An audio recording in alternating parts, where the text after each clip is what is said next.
Bonjour YouTube, je suis Sébastien et voici un pistolet à colle 8 mm Fisher Darex qui est à peu près l'un des moins chers que vous puissiez trouver dans le commerce avec un sac de 1 kg de colle parce que tant qu'à faire autant avoir du stock, ce serait dommage d'en manquer et que ça coûte vraiment pas très cher. L'ensemble là il y en a pour moins de 30 euros ou à peu près 30 euros avec la colle, je me souviens plus exactement du prix de celle-ci, mais le pistolet est à moins de 20 euros. Donc c'est forcément un modèle très basique à ce prix là, il n'y a pas de miracle. Mais un pistolet à colle chaude, ça n'a pas besoin d'un truc très compliqué, sauf si vous en utilisez beaucoup. Et si vous en utilisez beaucoup, vous en avez probablement déjà un. Et vous n'avez jamais envisagé celui-là. Euh, Si c'est seulement pour dépanner ou pour les usages occasionnels, qui sont nombreux dans le fond, ça peut servir à coller des fils en place quelque part, ça peut servir à fixer deux choses ensemble, soit temporairement pour faire autre chose avec, soit de façon durable pour les caler. C'est un accessoire simple. J'en avais un il y a longtemps, je ne sais pas ce que j'en ai foutu, mais j'ai déménagé tellement souvent l'atelier pendant une période que je l'ai peut-être simplement perdu ou cassé et oublié.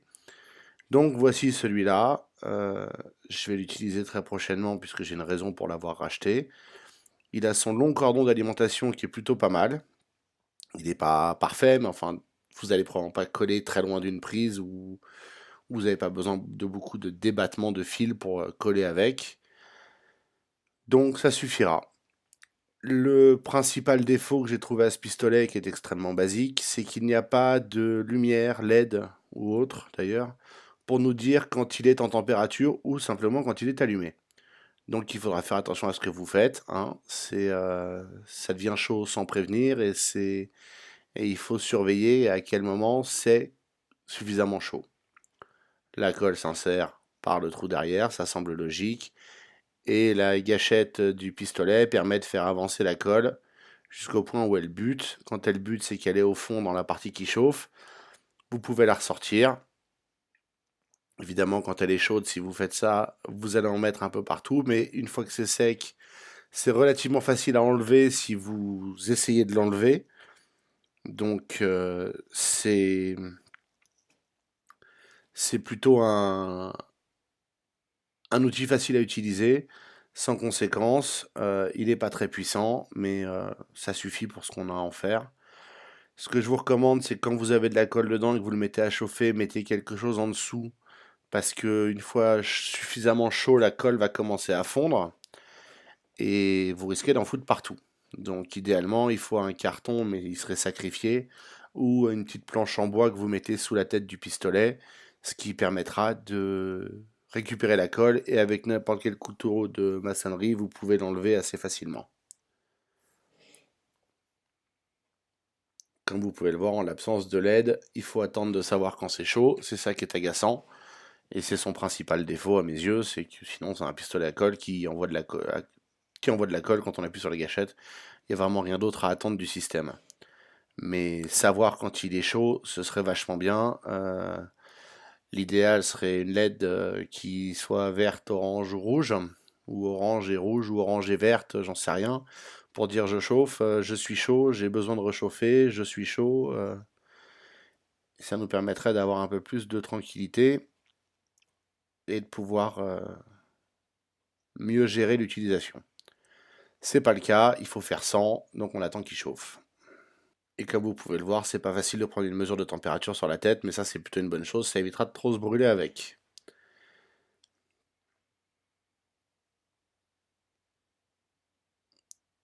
Quand il est enfin en température, on arrive à en sortir de la colle, ça sort un fin filet de colle, c'est plutôt pas mal. Alors si vous voulez caler des fils, il faudra faire un pâté pour pouvoir bien mettre le fil dedans et le caler. Alors il faut pas trop traîner parce que ça sèche vite. C'est euh, c'est tout le charme du système. C'est que tant que c'est transparent, c'est liquide, et quand ça commence à blanchir, c'est sec. Vous voyez qu'on a une certaine précision pour répandre la colle. Faut pas aller trop vite et faut bien penser à appuyer sur la gâchette, sinon on tire le fil sous son propre poids. Et par contre, quand on arrête, eh ben, ça continue à couler parce qu'il y a encore un peu de pression résiduelle du dernier coup de gâchette qui pousse le tube de colle légèrement en pression contre la tête. Et la colle continue de sortir. Donc c'est là que vous allez être embêté. Euh, mais c'est pas dramatique, même si je suis sûr qu'il y a mieux comme système. Pour un usage occasionnel, ça va très bien. Et vous pouvez soit mettre la planche en dessous pour laisser... bon, comme vous pouvez le voir, j'essaie de coller deux bouts de bois très intelligemment, en prenant trop mon temps, donc la colle avait en partie durci. Vous voyez, elle est blanche, elle est un peu écrasée, mais elle est trop froide. Donc il faut aller plus vite que ça. Et quand vous avez fini, enlevez le tube de colle si vous le voulez, ou laissez-le de toute façon. S'il y a de la colle dans la tête qui refroidit, eh ben, elle fondra à nouveau quand vous remettrez le pistolet en route. Donc c'est pas très grave. Le problème, c'est de le poser la tête en bas. C'est pour ça que je recommande la petite planche qui va avec. Mise en pratique immédiate du pistolet à colle, on va réparer le filtre de la ponceuse 18 volts Bosch qui n'a pas tenu depuis quasiment le jour de son achat en place. Il a probablement été à l'époque là aussi collé avec de la colle chaude, mais pas correctement, pas suffisamment, pas je sais pas. Donc je vais utiliser un serre-joint pour le plaquer en place. Je vais remettre mon tube de colle dans la machine. Elle doit être chaude ou presque puisque je ne l'ai pas débranchée. Donc je vais vérifier ça sur mon petit bout de bois. C'est pour ça que avoir un bout de bois sacrificiel pour la machine, c'est pas mal. Et ensuite, je vais mettre de la colle là où le filtre devrait aller. Après avoir nettoyé un peu la surface sur laquelle ça va coller. Et puis, je vais caler le filtre en place et le maintenir pressé avec le serre-joint. C'est rien de très magique, mais ça changera grandement l'utilisation de la ponceuse puisque ça fera un petit peu étanchéité au moins. Et ça évitera que j'en prenne partout. Alors il faut faire attention quand on le répand à pas en foutre dans la zone qui sert d'encoche pour fermer la zone de poussière.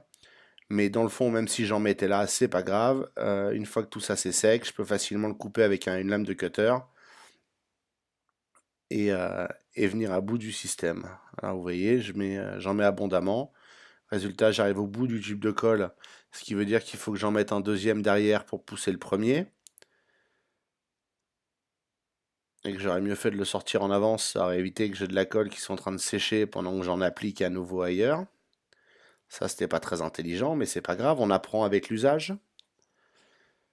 Si vous avez une grande surface à coller, prévoyez le tube suivant et d'une manière générale, si vous arrivez quasiment au bout du précédent, prévoyez toujours le tube suivant parce que c'est ce qui vous évitera des déconvenus. Alors là, je repasse par-dessus là où j'étais passé, comme ça je remets de la colle chaude pour maintenir la température. Le temps de placer le filtre. Et une fois qu'il est en place, je vais aller coller dans les coins pour combler un petit peu les vides et augmenter un peu la rigidité autant que je le peux. En tout cas la fixation, puisque tout ce petit monde va être soumis à des vibrations